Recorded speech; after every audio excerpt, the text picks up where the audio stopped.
Hey guys, kumusta? As for guys, I love making food videos. Yung picture ko ng mga pagkain sa videos ko. So, nag-share ako ng mga kinakain ko on a specific day. And nasama naman ulit lang ko. Ay, nang kapag ko. Pero hindi naman ako ganun kabasa. So, for today's video, I am going to build the cookies. In short, I'm going to make this video making as an excuse para makakuha ng cookies. This time, from scratch na talaga yung gagawin kong cookies. Unlike yung last time na may per-day videos. So, let's go and start with it.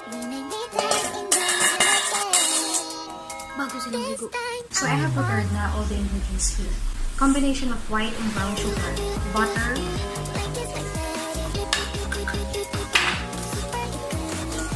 canola oil, and vanilla extract. Flour and cornstarch, baking soda and salt.